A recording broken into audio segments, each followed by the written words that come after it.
আসসালামু আলাইকুম সবাইকে। আমি সুমন মিয়া।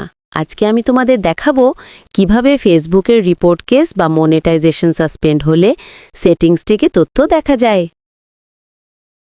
প্রথমে তোমার প্রোফাইলে যাও। সেখানে প্রফেশনাল ড্যাশবোর্ড নামে একটা অপশন থাকবে।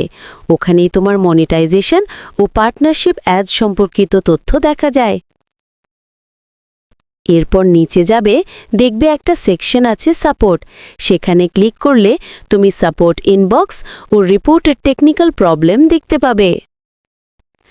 এখন সাপোর্ট ইনবক্স খুললে ফেসবুকের পাঠানো অফিসিয়াল রিপোর্ট দেখতে পাবে।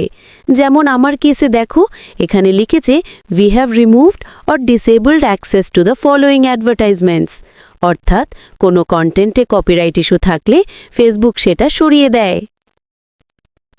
নিচে দেখো, এখানে রিপোর্ট নাম্বার, রাইটস ওনার আর ইমেল অ্যাড্রেস লেখা আছে, মানে কে রিপোর্ট করেছে, কোন মিডিয়া কোম্পানি। যেমন এখানে দেখা যাচ্ছে কাজী মিডিয়া লিমিটেড বা দীপ্ত টিভি, আর তাদের ইমেলও আছে যোগাযোগের জন্য। তোমাদের যদি মনে হয় রিপোর্টটা ভুল হয়েছে, তাহলে শান্তভাবে সেই ইমেলে যোগাযোগ করো, প্রমাণসহ জানাও যে তুমি অনুমতি নিয়ে কন্টেন্ট ব্যবহার করেছ। ফেসবুক নিজেরা এই বিরোধে ঢোকে না, তাই সমাধানটা দুই পক্ষকেই করতে হয়। বন্ধুরা, অনেকেই ভুল বোঝে, কিন্তু আসলে ফেসবুকের সিস্টেম খুব নির্দিষ্ট। তুমি নিয়ম মেনে কাজ করলে কখনো মনিটাইজেশন পুরোপুরি হারাবে না। তাই ভয় পেও না, জেনে বুঝে কাজ করো।